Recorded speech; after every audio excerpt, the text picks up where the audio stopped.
දියවැඩියාව එහෙම නැත්නම් සීනි ලෙඩේ කියලාත් කියනවා. අද අපි කතා කරන්නේ ඒ ගැන. ඉතින් මම වෛද්‍ය ප්‍රසාද් කොටුවක්කු ඔබ සියලු දෙනාම ඉතාමත්ම සාදරයෙන් පිළිගන්නවා අපේ YouTube channel එක Health Aid LK. ඉතින් මොකද්ද මේ දියවැඩියාව කියලා කියන්නේ? දියවැඩියාව කියලා කියන්නේ අපේ රුධිරයේ සීනි මට්ටම අසාමාන්‍ය ලෙස ඉහළ යනවා. මේකට හේතුව වෙන්න පුළුවන් ඉන්සුලින් නිෂ්පාදනය, ඉන්සුලින් කියන හෝමෝනය මගින් තමයි සීනි අපේ ලේවලින් ෆයිල් වලට ඇතුළත් කරන්නේ. ඉතින් මේ ඉන්සුලින් කියන හෝමෝනේ නිපදවීමේ ගැටලුවක් නිසා එහෙම වෙන්නත් පුළුවන්.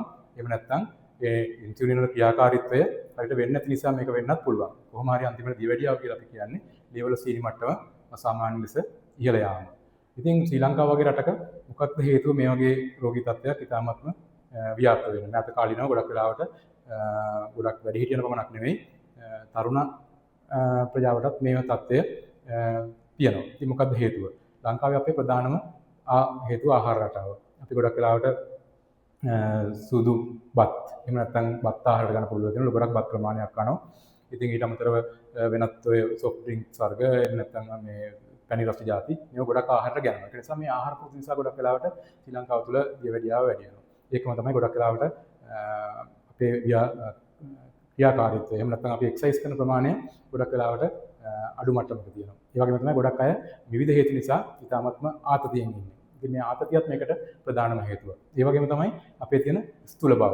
අපි ගොඩක් මහතර ඉන්නකොට ස්ථූලව ඉන්නකොට අපේ දියවැඩියාව හැදෙන්න තියෙන හැකියාව ගොඩක්ම වැඩි.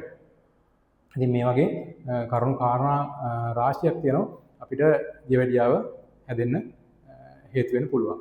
ඉතින් අපි බලමු ඊට පස්සේ අපි ගත්තම දියවැඩියාව කියන රෝගී තත්ත්වයේ වර්ග කීපයක් තියෙනවා. අපි ඒවා type 1 කියලා එක වර්ගයක්, type 2 diabetic mellitus, ඊට අමතරව තුන්වෙනි වර්ගයේ විදිහට gestational diabetic mellitus කියලා තියෙනවා. ඉතින් type 1 කියලා කියන රෝගී තත්ත්වයේදී ගොඩක් වෙලාවට වෙන්නේ අපේ ඉන්සුලින් මේකට අත්‍යවශ්‍ය සීනි පාලනයට අත්‍යවශ්‍ය හෝමෝනයක් කරන ඉන්සුලින් නිෂ්පාදනය අපේ ශරීරයේ හරියට සිදු වෙන්නේ නැහැ. ඒක නිසා තමයි සිදුවේ ඒ තත්ත්වය ඇති වෙන්නේ ගොඩක් වෙලාවට දරුවන්ට.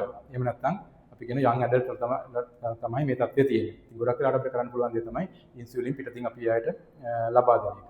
අනිත් තත්ත්වය තමයි type 2 diabetic mellitus කියලා කියන්නේ. මේකදී ගොඩක් වෙලාවට වෙන්නේ ඉන්සුලින් තියෙනවා. නමුත් ඒ ක්‍රියාකාරීත්වය හරියට සිද්ධ වෙන්නේ නැහැ. ඉතින් ඒ හේතුව නිසා ලේවල සීනි මට්ටම අසාමාන්‍ය ලෙස ඉහළ යනවා. ඉතින් මේක නිසා තමයි ගොඩක් වෙලාවට අවුරුදු 35න් පස්සේ අපේ වැරදි ආහාර රටාව නිසා, එහෙම නැත්නම් අපි ව්‍යායාම අඩුකම නිසා, ස්ට්‍රෙස් ආතතිය නිසා, විවිධ හේතු නිසා සීනි වැඩි වෙන්න ප්‍රධාන හේතුවක් වෙන්නේ මේ දෙවෙනි වර්ගයේ දියවැඩියාව.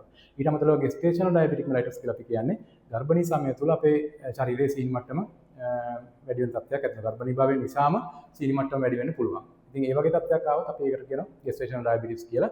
මේක සාමාන්‍යයෙන් ගොඩක් වෙලාවට ගර්භණී සමය තුළ ඇති වෙලා ඊට පස්සේ ඒක සාමාන්‍ය තත්ත්වයටපත් වෙන්නත් පුළුවන්. එහෙම නැතුව දීර්ඝකාලීනව තියෙන්නත් පුළුවන්. ඊළඟට අපි බලමු මේ සීනි නිසා එහෙම නැත්නම් දියවැඩියාව නිසා එන්න පුළුවන් රෝග ලක්ෂණ මොනවද කියලා. අපි ගොඩක් වෙලාවට අපිට පහසුව සඳහා මේක T අකුරු 4ක් විදිහට මූලික කාරණා ටික ගොනු කරගන්න.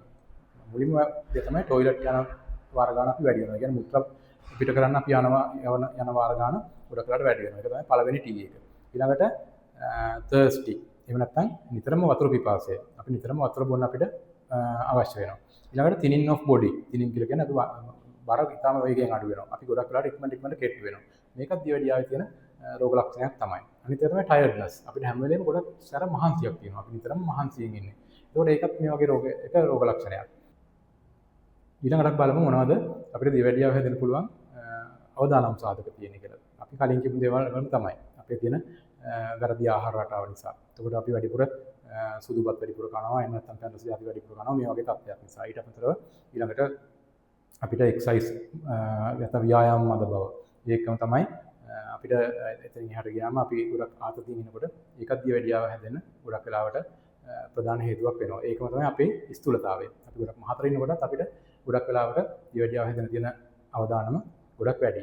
ඒ වගේම යම් වශයෙන් ඇල්කොහොල් සහ ධූමපානයත් මේ සඳහා වැදගත් වෙනවා. ඒ කියන්නේ ඒ කාරණා නිසා ගොඩක් වෙලාවට අපිට දියවැඩියා තත්ත්වය එන්න පුළුවන් අවදානම තියෙනවා. ඉතින් ඊට පස්සේ අපි බලමු දියවැඩියාව කියන රෝගී තත්ත්වය මේ විදිහට ආවම අපි දැනගන්න ඕන දියවැඩියාව කොහොමද අඳුනගන්නේ කියලා. මේකට ගොඩක් වෙලාවට අපි ලේ පරීක්ෂණ. ලේවල සීනි ප්‍රමාණය තමයි බලන්නේ. ගොඩක් වෙලාවට fasting blood sugar කියන පරීක්ෂණය ගැන අපි අවබෝධයෙන් ඉන්න ඕන.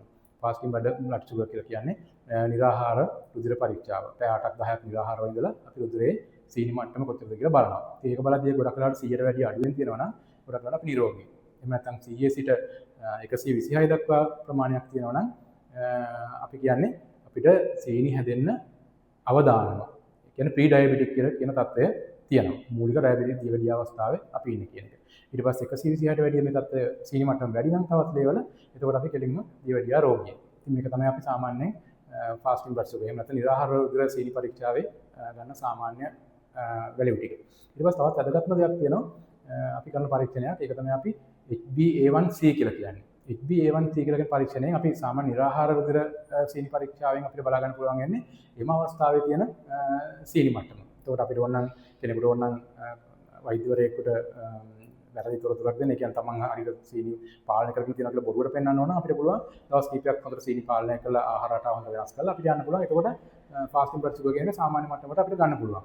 නමුත් මේ HbA1c කියන පරීක්ෂණයෙන් අපි බලන්නේ එවෙල අපේ තියෙන දියවැඩියා තත්ත්වය නෙවෙයි.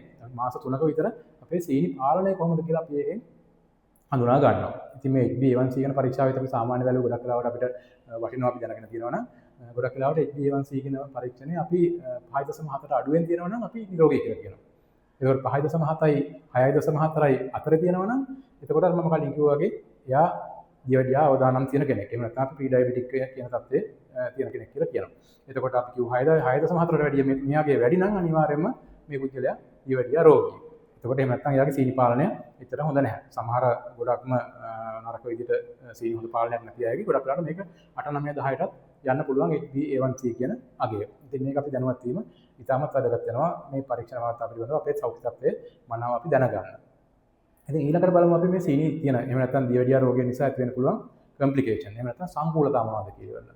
සංකූලතා ගැන අපි කතා කරා මුලින්ම මේක සීනි බලපාන පුළුවන් අපේ හෘදය වස්තුවට. හෘදය වස්තුවේ heart attack එහෙම නැත්නම් myocardial infarction කියලා කියනවා. ඒතකොට මේ වගේ තත්ත්ව වෙන ප්‍රධාන හේතුවක් වෙනවා මේ අපේ ශරීරයේ සීනි වැඩි වෙලා තියෙන එක. ඉතින් එතකොට මේකේ තියෙන අනිත් බරපතලකම තමයි සීනි යුක්ත කියන කෙනෙකුට MI එකක් ආවොත් නැත්නම් myocardial infarction එකක් ආවොත් එහෙම ගොඩක් වෙලාවට එයාට වේදනාවක් දැඩිව දැනෙන්නේ නැහැ. ඒක නිසා එයා දන්නේ නැහැ තමන්ට මේ රෝගී තත්ත්වය තියෙනවා කියලා. ඒක තමයි භයානකම තත්ත්වය. ඒකට අපි silent MI කියලා කියනවා. silent MI කියලා අපි කියන්නේ අපිට හෘද රෝගී තත්ත්වයක් ඇවිල්ලා හෘදයාබාධයක් ඇවිල්ලා නමුත් අපිට අර සීනි තියෙන නිසා ස්නායු පත්තියන් දුර්වලතාව තියෙන නිසා අපිට වේදනාව දැනෙන්නේ නැහැ. ඉතින් එතකොට අපි සාමාන්‍ය මරණයටපත් වෙනකම් ඒව දන්නේ නැති වෙන්න පුළුවන්. ඒ තත්ත්වය හොඳට අවබෝධයෙන් ඉන්නවනම් සීනි තියෙන කෙනෙක් අනිවාර්යයෙන්ම හරිම භයානක තත්ත්වයක්. ඒ තමන්ට ওই රෝග ලක්ෂණ දැනෙන්නේ නැති එක. ඊළඟට වකුගඩු වලට. වකුගඩු දීර්ඝ කාලීනව රුධිරයේ සීනි මට්ටම වැඩි වෙලා තියෙනකොට අපේ වකුගඩු වල ක්‍රියාකාරීත්වයත් අඩපණ වෙන්න පුළුවන් කාලයක් යද්දී. එතකොට ඒ වගේම තමයි ඊළඟට තවත් තියෙන මෙතන තියෙන මිත්‍යාමතයක් තමයි ගොඩක් වෙලාවට හිතා ගන්නවා ගොඩක් අය සාකච්ඡා කරනවා සීනි රෝගී තත්ත්වයට අපි ගන්න ඖෂධ නිසා තමයි මේ වකුගඩු වල රෝගී තත්ත්වයන් එන්නේ කියලා. ඒක ඇත්තටම වැරදි මතයක්. ගොඩක් අය කරන්නේ පිළිවෙලට බෙහෙත් ගන්න නැති නැහැ. බෙහෙත් ගන්න නැතුව ඖෂධ පිළිවෙලට ගන්න නැතුව අක්‍රමවත් ඖෂධ ගත්තට සීනි මට්ටම රුධිරේ නිරන්තරයෙන් වැඩි වෙලා තිබුණා. පස්සේ වකුගඩු රෝගී තත්ත්වයක් එනවා. ඒකට ඒක වැරදි ඒකට වැරදි අර්ථකථනයක් දෙනවා මේ සීනි වලට ගත්ත බෙහෙත් වලින් තමයි වකුගඩු වල ක්‍රියාකාරීත්වය අඩපණ වෙන්නේ කියලා. ඒක වැරදි මතයක්. සීනි වලට ගන්න බෙහෙත් වලත් යම් යම් අතුරු ආබාධ තියෙන පුළුවන් පොඩි ප්‍රමාණයක්. නමුත් අර ඔය කියන විදිහට වකුගඩු නරක වෙන ප්‍රධාන හේතුව ගොඩක් වෙලාවට සීනි වලට ගන්න බෙහෙත් නෙමෙයි. ඒක සමාජයේ තියෙන වැරදි මතයක්. ඊළඟට අනිත් දේ තමයි අපේ ඇස් වලට බලපාන විදිය. අපේ ඇස් වලට ගොඩක් වෙලාවට මේ සීනි බලපාලා අපි ගොඩක් වෙලාවට අන්ධ තත්ත්වයටපත් වෙනවත් පුළුවන් හරියට අපේ සීනි පාලනය නොමැති වුණොත් තියෙනවා. ඊළඟට අපේ ස්නායු පද්ධතියට ගොඩක් බලපානවා මේ සීනි වැඩි වෙන කාලයක් තියෙද්දි. ඒතකොට ස්නායු දුර්වලතාව එනවා. කකුල් හිරි වැටෙන්න පුළුවන්. කකුල් වල අපිට දැනීම් සංවේදන නැති වෙන්න පුළුවන්. ඉතින් ඒක නිසා ගොඩක් අවදානම් තත්ත්වයක් තියෙනවා. එතකොට මෙන්න මේ කියන දැනීම් තත්ත්වය අපිට නැති නිසා ගොඩක් වෙලාවට අපේ කකුල් වල එන තුවාල නිසා ඒ තුවාල සුව වෙන්නේ නැතුව අපි නොදැනුවත්කම නිසා තුවාල වීම නිසා ගොඩක් වෙලාවට කකුල් කපලා ඉවත් කරන්න වෙන අවස්ථාවල් පවා තියෙනවා. ඉතින් අපි ඩයබටික් ෆුඩ් කියලා කියන්නේ එවැනි තත්යකට ආවම තමයි. එතකොට අපි නිරන්තරයෙන්ම දියවැඩියාව තියෙන රෝගියෙක් නම් තමන්ගේ කකුල් වල දැනීම ටිකක් අඩු වෙලා තියෙනවා නම් තමන්ගේ ඒක අවබෝධ වෙලා තියෙනකොට තමන් නිරන්තරයෙන්ම තමන් කකුල් පරීක්ෂණයට භාජනය කරන්න ඕන. ඒ කියන්නේ දිනපතා යා තුවාලයක් තියනවාද කොහේ හරි හිරීමක් හරි තියනවාද කියලා නිරන්තරයෙන් කකුල් වල පරීක්ෂා කරලා බලන්න ඕන. මොකද තුවාලයක් තිබුණොත් අපිට ඒක දැනෙන්නේ නැහැ. ගොඩක් වෙලාවට විස බිය වලින් ආසාදන වෙලා ගොඩක් ආසාදන තත්යකට ගිහිලා ඉතාමත් භයානක තත්යකටපත් වෙන්න උනත් පුළුවන්කම තියෙනවා. ඉතින් ඒකත් මේ ගොඩක් වෙලාවට මේ සීනි නිසා ඇති වෙන සංකූලතාවයක්. අපි ඩයබටික් ෆුඩ් කියලා කියන්නේ. ඉතින් මේ කාරණා සම්බන්ධයෙන් දැනුවත් වීම ඉතාමත්ම වැදගත් වෙනවා. ඒ වගේම ගර්භණී සමය තුළ මේ දියවැඩියාව පාලනය ඉතාමත්ම වැදගත්. මොකද ගර්භණී සමය තුළ මම අර කලින් වර්ග 3 තුන්වෙනි අවස්ථාව විදිහට කිව්වේ gestational diabetic mellitus කියලා. ඒක අනිත් අවස්ථාවලට වැඩිය අපේ සැලකිල්ලෙන්ම ඒ සීනි මට්ටම පාලනය කර ගැනීම අත්‍යවශ්‍යම වෙනවා. මොකද මේ පාලනය වුණ නැත්නම් ඒක ඊට පස්සේ කලලටත් බලපානවා, මවටත් ඒක බලපානවා. ඊට පස්සේ දරුවාගේ වර්ධනය පවා වෙනස් වෙන්න පුළුවන්. ගොඩක් වෙලාවට බර වැඩි දරුවෝ උපදිනවා මේ සීනි තියෙන අම්මලාගේ හරියට සීනි පාලනය උනේ නැති වෙන පස්සේ. ගොඩක් සංකූලතා ඒකේ තියෙනවා. මෙන්න මේ කියන කාරණා සම්බන්ධයෙන් අපි අනිවාර්යයෙන්ම දැනුවත් වීම අත්‍යවශ්‍යයි. ඊළඟට අනිත් වැදගත් දේ තමයි අපි දැනුවත් වෙනවා මේ සීනි සම්බන්ධයෙන්, දියවැඩියාව සම්බන්ධයෙන් අපේ සමාජයේ තියෙන වැරදි මත. તો සමහර අය හිතාගෙන ඉන්නවා දියවැඩියාව නිසා මම කලින් කිව්වා ඒ ගන්න ඖෂධ නිසා ගොඩක් වකුගඩුවක් වෙනවා. ඒක වැරදි මතයක්. එහෙම එකක් ඇත්තටම නැහැ. ඒ අවශ්‍ය මාත්‍රාව අපි අනිවාර්යයෙන්ම අවශ්‍ය අවස්ථාවේ බෙහෙත් ගන්න ඕන. ඒ ගන්නවා කියව තමයි තමන්ගේ සෞඛ්‍ය තත්ත්වය පිළිබඳව තමන් නිසි අවබෝධයකින් ඉන්න ඕන. මගේ සීනි මට්ටම කීයද, මගේ HbA1c මට්ටම මොකද්ද, මේ කියන කාරණා සම්බන්ධයෙන් අවබෝධයෙන් ඉන්න ඕන. එහෙම අවබෝධයෙන් නැති වුණාම තමයි ගොඩක් වෙලාවට අපි දන්නේ නැතුවම 400 ගණන් වලට 500 ගණන් වලට අපේ ශරීරයේ ලෙවල් සීනි මට්ටම ඉහළ යන්නේ. ඉතින් ඒ අවබෝධයෙන් ඉදීම ඉතාමත්ම වැදගත් වෙනවා. එතකොට තවත් මතයක් තමයි මිත්‍යා මතයක් තමයි සීනි වලට බෙහෙත් ගන්න නම් අපිට ඕන කෑමක් කන්න පුළුවන් කියලා කියන එක. ඒක සම්පූර්ණ වැරදි මතයක්. සීනි වලට බෙහෙත් ගත්තා කියලා අපිට ඕන කෑමක් එහෙම ගන්න බෑ. අනිවාර්යයෙන්ම මේ සීනි වලට පාලනය වෙන එක පාවිච්චි වෙන එක සාමාන්‍ය පිටි කෑම, සීනි සහිත කෑම අඩු කරන එක අනිවාර්යෙන් අපි දිගටම ඖෂධ සමගත් ඒක අපි කරගෙන යාම කළ යුතුමයි. ඊට පස්සේ තව සමහර අය සමාජයේ මිත්‍යා මතයක් තමයි සීනි වලට බෙහෙත් ගත්තොත් දිගටම ගන්න වෙනවා කියලා ඒක ගන්න නැතුව යනවා. ඉතින් අපි අනිවාර්යෙන් සීනි පාලනය සඳහා ඒ අවශ්‍ය ඖෂධ ගන්න අවශ්‍ය තමයි. එහෙම ගත්තේ නැත්නම් වෙන්නේ දිගටම ගැනීම කොහොමද අනිවාර්යයෙන්ම සංකූලතාවය ඇවිල්ලා ඒ අදාළ පුද්ගලයාට බොහොම අවදානම් තත්ත්වයක් වෙන්න දැනුවත් වෙන වැදගත් කාරණාවක් තමයි මේ සීනි තියෙන කෙනෙක් අපි මොනවද අපිට ගන්න පුළුවන් මේක වළක්ව ගන්න අපිට කරන්න පුළුවන් දේවල් කියලා. ප්‍රධාන දේ තමයි අපි ඖෂධයක් ගන්නවා නම් ඒ ඖෂධය අනිවාර්යයෙන්ම නිවැරදි පරිදි ගත යුතුම වෙනවා. ඊට පස්සේ අපේ ආහාර රටාව. ආහාර රටාව කියලා කියන්නේ සමහර අය මිත්‍යා මතයක් තියෙනවා. සීනි පැන් රස දේවල් තමයි මේකට හොඳ නැත්තේ කියලා. ඒක වැරදි. පැන් රස දේවල් විතරක් නෙමෙයි. පැන් රසත් සමග කාබෝහයිඩ්‍රේට් තියෙන ආහාර සියලුම ආහාර බොහොම අඩුවෙන් තමයි අපි එතකොට ගන්න ඕනේ. විශේෂයෙන්ම බත් ලොකු බත් ගණනක් අපි කන එක වළක්ව ගන්න ඕන. ඒ වගේම අල බතල පොස් දෙල් උනත්, බත් උනත්, කිතුල් හකුරු පිතුල් පැණි උනත් මේ සීනි තියෙන ඒ දේවල් හැම දෙයකම සීනි තමයි තියෙන්නේ. ඒක නිසා ඒව පුළුවන් තරම් අඩු කරන්න ඕන. පිටි වැඩිපුර තියෙන දේවල් ගත්තත් පිටි කියන්නේ අපි පාන් නිෂ්පාදනය කරන පිටි විතරක් නෙමෙයි. බත් වගේ දේවල් උනත් ඒව පුළුවන් තරම් අපි අවම ප්‍රමාණයක් තමයි ගන්න ඕනේ. ඒකවල මොනවද අපිට වැඩිපුර කන්න පුළුවන්? සමහර අය කියන පළතුරු කෑවට කමක් නැහැ කියලා. නමුත් පළතුරු වල වැඩි තියෙන්නේ පළතුරු වලත් සාමාන්‍යයෙන් සීනි ගොඩක් වැඩි පළතුරු අපි කියන අම්බා අන්නාසි ගස් ලැබු කෙසෙල් වගේ පළතුරු වර්ග සීනි තියෙන කෙනෙකුට නිතර ගන්න හොඳ දේවල් නෙමෙයි. ඒවා සාමාන්‍යයෙන් සුළු ප්‍රමාණයක් ගතට කමක් නැහැ. එහෙම නැතුව නිතර ගන්න හොඳ දේවල් නෙමෙයි. ඒතකොට අපිට peer වගේ පළතුරු ජම්බු වගේ දේවල් එතකොට ඒ වගේ පළතුරු වර්ග කොළ පාට පළතුරු වර්ග අපිට ගන්න පුළුවන්. එළවලුත් එහෙමයි. කොළ පාට එළවලු වර්ග අපිට ගොඩක් ගන්න පුළුවන්. ගොඩක් කියලා කියන්නේ සාමාන්‍යයෙන් අපේ ආහාරයට වැඩිපුර අපි එකතු කරගන්න කොළ පාට පළතුරු වර්ග තමයි. කොළ පාට එළවලු වර්ග තමයි. එතකොට බීට්‍රූට් වගේ දේවල්, වට්ටක්ක වගේ දේවල්, ඒ වගේ ආහාරවල සීනි ප්‍රමාණය වැඩි. ඉතින් අපි ඒව පුළුවන් තරම් අපේ ආහාරයෙන් අඩු කර ගන්න ඕන. ඊට පස්සේ ඊළඟට අනිත් දේ තමයි සමහර සීනි ගැනීම. ඊට පස්සේ ඊළඟට අපිට ගන්න පුළුවන් දෙයක් තමයි මූදු මාළු.